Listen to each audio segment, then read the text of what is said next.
እንባና ሳቅ እንደ መርካቶ ሽንኩርት የሚቸረቸር የግድብ ገበያ እንደ ትንቢት የሚወሰድ የሰነበተ ድምፅ። ይህ የዲያቆን ዳንኤል ክብረትና የአቶ ጌታቸው ረዳ ወግ ነው። የሁለት አማካሪዎች አራምባና ቆቦ ትርክት። እስቲ አንድ ነገር ልጠይቅህ። ጠቅላይ ሚኒስትር አብይ አህመድ የቱን ያህል ገብተውሃል? ምን ድረስ ተረድተሃቸዋል? ምናልባት ብዙዎቻችን ያላየነውን የጋረደን አንተ የተመለከተው ነገር አለ? አንዳንዴ ቁጭ ብለን ስንነጋገር ኢትዮጵያ የሚለውን ቃል ሲያወጡ እንባቸው ሲመጣ አይዋል። ይህን ንግግር እንደምን አድርገን ልንወስደው እንችላለን? ማንቸስተርና አርሰናል በተጫወቱ ቁጥር ውጤት የሚገምቱ ጎል እንዳይቆጠር ጸሎት የሚያደርጉ ፓስተሮች በሞሉባት ሀገር ውስጥ የጨረቃ ግርዶሽን ከ6 እና 7 ዓመታት በፊት ተንብየው በመጽሐፍ የከተቡትን ሊቅ ከጎግል ቃርመው ነው ብለው የሚያጣጥሉ ዘመን አፈራሽ ወቅት አመጣሽ ምላሰኞችን ተሸክማ በምታድር ሀገር ውስጥ ከዓመታት በፊት እንዲህ ተነግሮ ነበር ብለን ያለፈውን ብናስታውስ ምን ስም ልንሰጠው እንችላለን? ስትፈልጉ ትንቢት በሉት አሊያም ቅድመ ግምት፣ ሲያሻችሁ ደግሞ የአይን ምስክር። ብቻ ዲያቆን ዳንኤል ክብረት የሚያማክሩት መሪያቸው አይን በእንባ እንደሚሞላ ከነገሩን ከዓመታት ቆይታ በኋላ እነሆ ተመሪው ህዝብ የመሪው አይን በእንባ ዘለላዎች ሲረጥብ ተመለከተ።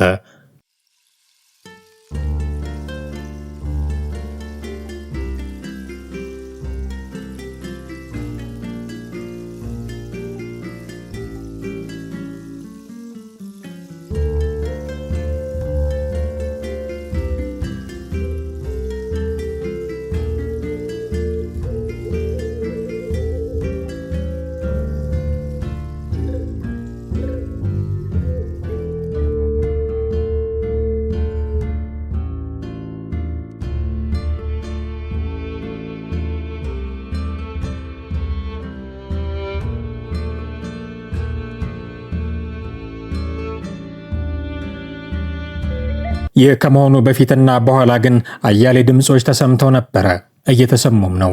እስኪ ከበፊተኞቹ ድምጾች እንጀምር። ከአቶ ጌታቸው ረዳ የግድቡ ተሽጧል ትርክት። በኢትዮጵያ ፖለቲካ ውስጥ ሁሉን አሟልቶ የያዘ ሰው ማግኘት ትንሽ አስቸጋሪ ይመስላል። ስለሚከተለው ርዕዮተ ዓለምና ስለ ሌሎችም ጭምር ጥልቅ ንባብ ያለው፣ ያሰበውን በአግባቡ አደራጅቶ መናገር የሚችል፣ ሲያስፈልግ ደግሞ በፕሮፓጋንዳው በኩል የፊት ተሰላፊ መሆን የሚችል ብቁ ፖለቲከኛ ኢትዮጵያ ውስጥ ለማግኘት ምናልባት ልፋት ይጠይቅ ይሆናል። ይነስም ይብዛ ግን እነዚህ ከላይ ጠቃቀስና ናቸውን ነገሮች በመያዝ ተጠቃሽ ከሆኑ ጥቂት ግለሰቦች መካከል አንደኛው የዛሬው ጉዳያችን የሆኑት አቶ ጌታቸው ረዳ ናቸው። አቶ ጌታቸው ሲናገሩ ለነገ የማይሉ፣ ከሊቅ እስከ ደቂቅ፣ ከቤት እስከ ጎረቤት ሁሉን የሚያጥረገርጉ፣ ያነበቧትን ሐሳብ ሲተፉ ወደር የማይገኝላቸው፣ በስድብ አጥበው ሲያሰጡም ማንነጌች የሚባልላቸው ፖለቲከኛ ናቸው። ይህን ጠባያቸውን ያሳየልን ዘንድ የተወሰኑ ንግግሮቻቸውን በአብነትነት መጠቃቀስ እንችላለን። አቶ ጌታቸው ረዳ በራሳቸው ቋንቋ ተስፋፊው ሊቅ የሚሉትን የአማራውን ፖለቲከኛና ምሁር ነኝ ባይ በአግቦ ሳይሸነቆጡ በነገረ ሳይወረፉ ከንግግር መድረካቸው ወርደው አያውቁም። ሚኒስትር ሆነው መግለጫ ቢሰጡም፣ ጫካ ገብተው የጦርነት ፕሮፓጋንዳ ቢሰሩም ተስፋፊው ሊቅ የሚለውን ፈረጃቸውን ሳይጠቅሱ ንግግራቸውን ማብቃታቸው የማይታሰብ ነው። ይህንኑ የእርሳቸውን ሊቅ ተስፋፊነቱን ኮንነው የራሳቸው ድርጅት ፈጥሮ የሰጠውን አማራ የሚባል ግዛትም ክደው ተናግረው ያውቃሉ። ይህ ብቻም አይደለም። ህወሓት በጦርነቱ ጊዜ ጉልበቱ የፈረጠመ ድልም የቀናው በመሰለ ሰዓት የሚሰጧቸውን መግለጫዎች አጣመው ተርጉመውብኛል የሚሉት ይህንኑ የእርሳቸውን ተስፋፊ ሊቅ ነው። አዲስ አበባ ለመግባት ሳምንት ቀርቶናል እያሉ ፎክረዋል ሲባል የነበረበትን ወሬ ማንም አወራው ማንም። ለአቶ ጌታቸው ረዳ ግን ቀዳሚው ተጠያቂ እርሳቸው የአማራ ተስፋፊ ሊቅ የሚሉት ወገን ነው። የአቶ ጌታቸው ረዳ የምላስ ጅራፍ ዛሬ ሰላም ወርዶ ማመሰጋገን ጀመረ እንጂ ለሀገሪቱ ጠቅላይ ሚኒስትርና ለስርዓታቸውም ያልተመለሰ ነበር። ገና ጦርነቱ ተለኩሶ ነገር ሳይበላሽ በፊት የነ ጀነራል ሰዓረ መኮንንና የነ ሃጫሉ ሁንዴሳን ግድያ አስመልክቶ ሲናገሩ ስርዓቱን አምርረው በመኮንን ጭምር ነበር።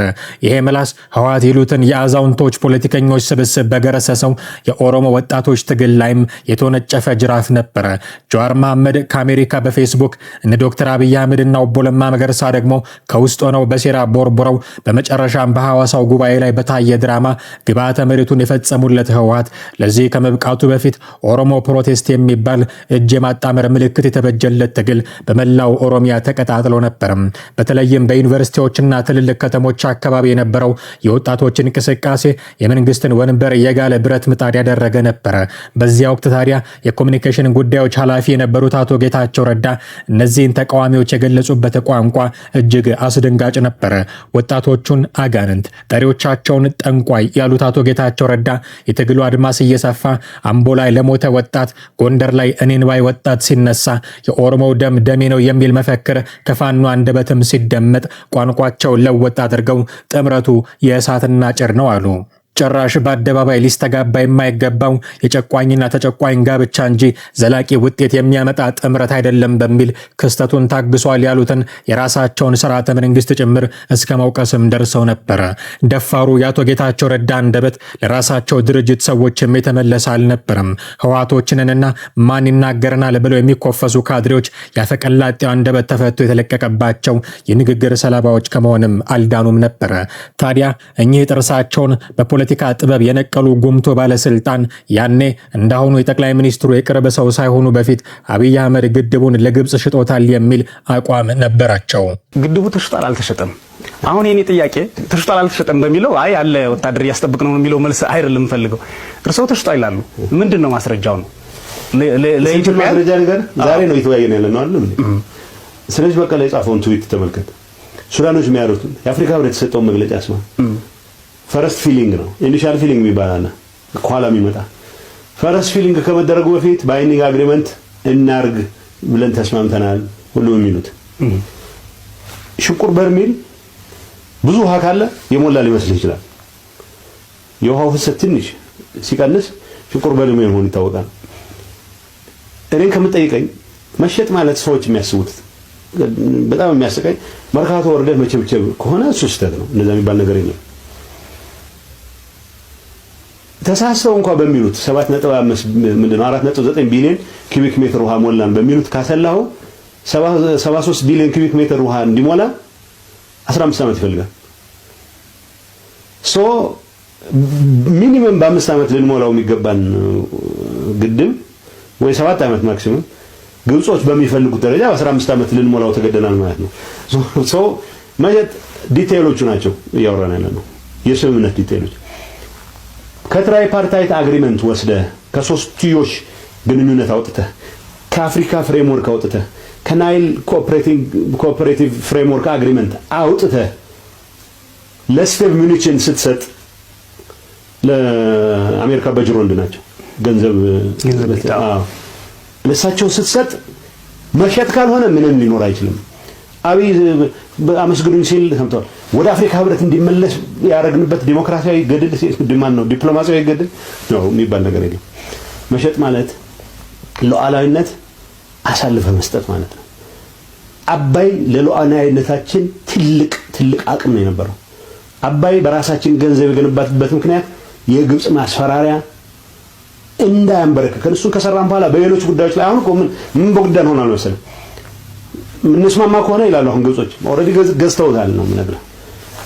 በሌሎች የአባይ ላይ የሚደረጉ ዴቨሎፕመንቶች ላይ ባይንዲንግ ስምምነት እንፈራረም።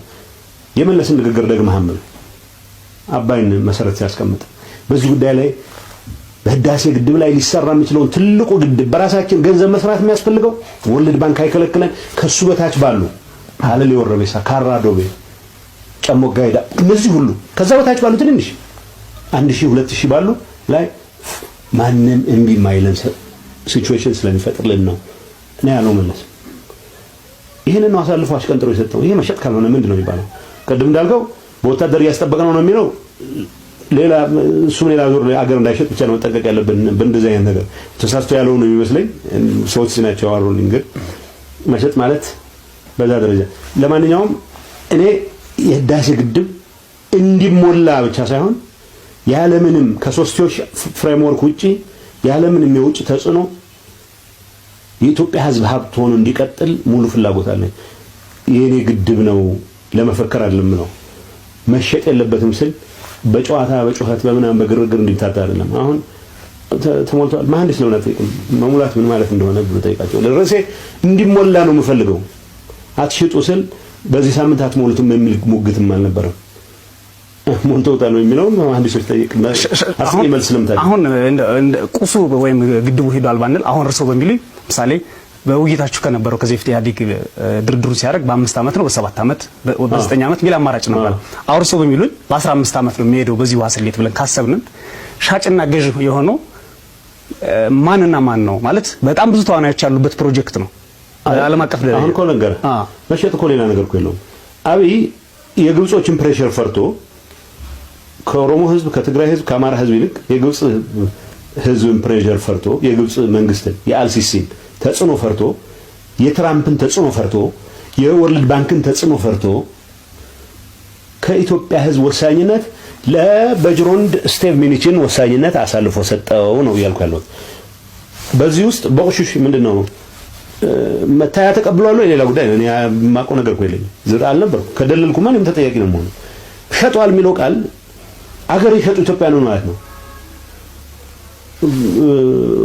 ጋሞ ጎፋንና ሲዳማ ዞንን ሮም ሄዶ ይሸጡ ማለት አይደለም። አገርን አሳልፎ የሚሰጥ ሉዓላዊነትን ኮምፕሮማይዝ የሚያደርግ ስራ የሰራው አብይ አህመድ አሲምፕላዛ አቶ ጌታቸው ረዳ ዛሬ የግድቡ ምረቃ ስነ ስርዓት ላይ ከታደሙ ባለስልጣናት ጎራ በምስል አልታዩም። በእርግጥ የቀደመ ንግግራቸው ጸጽቷቸው ሳይሆን ለሕክምና ውጭ ሀገር ሰንብተው ነው። ቢጸጽታቸውማ ኖሮ ያኔ ግድቡ የመጀመሪያውን የኤሌክትሪክ ኃይል ሲያመነጭ ተገኝተው ባልባረኩ ነበረ። የሆነ ሶነና እንዲያ ለህወሓታዊ ዓላማቸው ማስፈጸሚያ ይሆን ዘንድ የግብጽ ጥቅም ተከብሮበታል ያሉትን ግድብ አሁን በድርጅቶችና ባንዲራዎች ተንቆጥቁጦ ሲያዩት ምን ይሉ ይሆን? በእርግጥ ሰውየው ታመዋል ተብለው ለሕክምና ከሄዱበት ሀገር ሲመለሱ ክፍት ሆኖ የሚጠብቃቸው ወንበር እንዳለ እየተነገረ ነው። ዶክተር ለገሰ ቱሉ አምባሳደር ተደርገው ሲሾሙ የለቀቁት የመንግስት ኮሚኒኬሽን ጉዳዮች መስሪያ ቤት ታዲያ የተገመተው እውን ሆኖ ሰውየው ቦታውን የሚያገኙ ከሆነ ምናልባትም የመጀመሪያ የህዝብ ግንኙነት መድረካቸው የግድቡን እጹብ ድንቅነት መመስከር ሊሆን ይችላል። እናም ከለፈለፉ በአፍ ይጠፉ የሚለው ተረት ባይደርስባቸውም አቶ ጌታቸው ግን በለፈለፉ ትዝብት አተረፉ ተብለው ተሽጧል ላሉት ግድብም አንደበት ሆነው ይቀጥላሉ እንደማለት ነው። እንቀጥል። ከንባው በፊት የነበረውን የጌታቸው ረዳን ነገር እንደ መንደርደሪያ ይዘን ከንባው በኋላ የተነሱ ሐሳቦችን ደግሞ እንቃኝ። እንደ ድምፃዊ አቤል ሙሉጌታ፣ እንደ ከንቲባ አዳነች አቤቤ፣ እንደ ተስፋዬ በልጅጌና እንደ ዲያቆን ዳንኤል ክብረት ያሉ ሰዎች ነገሩን እያሞካሹ ቅኔ እየዘረፉ ስንኝ እየቋጠሩ ለሀገር የፈሰሰ የእንባ ጎርፍ እያሉ ነው በየገጾቻቸው ያዳነቁት። ከባህር ማዶ ሆነው በትንታኔ የተጠመዱት ደግሞ ነገሩን እንደ ቲያትርና ማሳሳቻ አድርገው ነው የወሰዱት። ለዚህ ማሳያዎቻችን መሳይ መኮንንና ኢንጂነር ይልቃል ጌትነት ናቸው። ጠቅላይ ሚኒስትሩ የግድቡ ምርቃት ዋዜማ ላይ የኢትዮጵያ ሕዝብ መዝሙር ሲዘመር የእንባ ዘለላ ከዓይናቸው ምንጭ መቀዳቱን ከተመለከቱ በኋላ በጠሩት የሁለት ሰው ምልአተ ጉባኤ ላይ መሳይ መኮንን እንዲህ ሲል ተደመጠ። ግድቡ የመጀመሪያ ፕሮጀክት ዲዛይኑ ሲቀረጽ የነበረ የመያዝ አቅሙ አሁን በአሁን ሰዓት ቀንሷል የሚልም ነገር ተነስቷል። አብይ አህመድ ሸራርፎታል፣ የተርባይኑም ቁጥር ቀንሷል ነው። ስለዚህ ከዚህ አንጻር ግብጽም እንደዚህ በግድቡ ሲመረቅ በዚህ ደረጃ ተናዳፊ ያልሆነችው አንድም የሚጎዳት አለመሆኑን አብይ ዋስትና ሰጥቷታል። እዛ ሄዶ ወላሂ ብሎ ብዙ ነገር ምሎላት በምትፈልገው ዲዛይንና አቅም ልክ ግድቡ አቅሙ እንዲወሰን አድርጓል። ስለዚህ አብይ በዚህ ደረጃ ትልቅ ስራ ሰርቷል ሊባል የሚችል ሳይሆን ከግድቡ አንጻር እንደውም ብዙ ኢትዮጵያን የሚጎዳ ስምምነቶችን አድርጓል የሚል ነው። ብዙ ሰዎችንም አነጋግረናል። ሌላው ቀርቶ ባለፈው የነገዱ አንዳርጋቸው የውጭ ጉዳይ ሚኒስትር እያሉ ሲልካቸው የልኡካን ቡድኑን የኢትዮጵያን ጥቅም አሳልፈው የሚሰጥን ሐሳብ አሰንቋቸው ነበር የላከው። እነገዱና አብሮ የሄዱት ሌሎች በጣም ኢትዮጵያን የሚወዱ ባለሙያዎች ናቸው። በፍጹም ብለው ወስነው አብይንም በኋላ ላይ ያሳምነውት ኢትዮጵያን እንዳይጎዳ ያደረጉት። ስለዚህ እሱ ብዙም ደንታም አልነበረውም፣ ሲያጣጥል እንደነበረ በብዙ መልኩ ይታወቃልና ዛሬ ግን የድል አጥቢያ አርበኛ ሆኖ መጥቷል። ያለኔ ማንም የለም ግድቡ ሲነሳ አብይ ሲነሳ ግድቡ የሚል ነገር ጭንቅላት ውስጥ እንዲቀረጽ ከፍተኛ ስራ እየተሰራ ነው። መሳይ ግድቡን ተሽጧል ማለት ብቻ እስኪቀረው ድረስ አንድም የጠቅላይ ሚኒስትሩ አንዳችም አስተዋጽኦ ያለበት አይደለም የሚል ለማለት እስኪዳዳውም ድረስ ነው ስለ ግድቡ እንዲህ እየተብከነከነ ሲያወራ የነበረው። ይህን ካለ በኋላ ታዲያ ይቺ የፈረደባትን ባመጣች። እናም ጠቅላይ ሚኒስትሩን ደንበኛ ተዋናይ ናቸው ብሏቸው አረፈ። አጠገቡ የተቀመጡ ሰዎች እንኳን ይታዘቡኛል ሳይል አሁን አብይን ለብቻው የሚያስለቅሰው ከሌሎች ባለሙያዎች የተለየ ምን ነገር ኑሮ ነው? መሳይ ምንድነው የተለየው? የሀገር ፍቅር ነው? አሁን ለሱ የተለየ ፈተና ውስጥ ገብቶ ነው እሱ ሌሎች ባለሙያዎችን አያስለቅስም የኢትዮጵያ ደስታ? ሌሎች ባለስልጣኖች ኢትዮጵያን አይወዱ? እስቲ መልእክቱን ራሱ ቅረት ኃይለማርያም ደሳለኝ ቃል ታስታውስ እንደሆነ ዳንኤል ክብረት አርቲስት ቲቪ ላይ በቀረበ ጊዜ አንድ ጊዜ የተናገረው ነገር አለ። ስለ ኢትዮጵያ ሲያስብ በአራት ማዕዘን እንባው ይፈሳል አብይ አህመድ ብለዋልና ምናልባት ባፈንቅሎት የሀገር ፍቅር ከውስጥ ወጥቶ በዚህ ደረጃ ተንሰክስቆ ያለቀሰበት ሁኔታ ከሆነም እንግዲህ ማልቀስ ካለበት በአሁን ሰዓት በየመጠለያ ጣቢያው ችግር ላይ ያሉ እየሞቱ ያሉ እየተሰቃዩ ያሉ አንድ ቀን እንኳን ጎብኝቷቸው የማያውቃቸው ዜጎች ስለነሱ አልቅሷል ወይ? ኢትዮጵያ ውስጥ ባለፉት 7 ዓመታት በተፈጠረው ፖለቲካና አጠቃላይ ቀውስ ምክንያት ስላለቁት አንድ ቀን እንደው ብጣሽ መግለጫ ሰጥቶ ያውቃል ወይ? ያዘኔታ ሐዘናችሁን እጋራለሁ ብሎ ያውቃል ወይ? ስለዚህ ይሄም ከምን የመነጨ ነው? ኢትዮጵያውያንን ሳይወድ እንዴት ኢትዮጵያን ሊወድ ይችላል? ስለዚህ ምናልባት ይሄ ቲያትር ነው። እውነት ለመናገር አብይ አህመድ ጥሩ ተዋናይ ነው፣ ኮን አርቲስት ይሉታል ብዙዎች።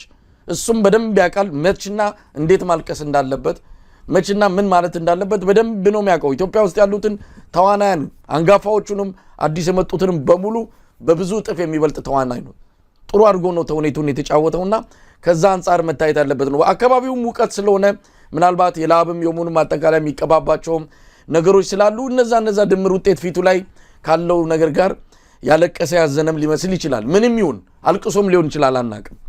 ግን ምን ማለት ነው? ይህን ሁሉ ቲያትር ሲሰራ እንዴት ነው አምነን ተቀብለን አብይ አህመድን ብቻ በዚህ ግድብ ልናስታውሰው የምንችለው? አንዳንድ የዋዎችና ገራገሮች ስላሉ ነው።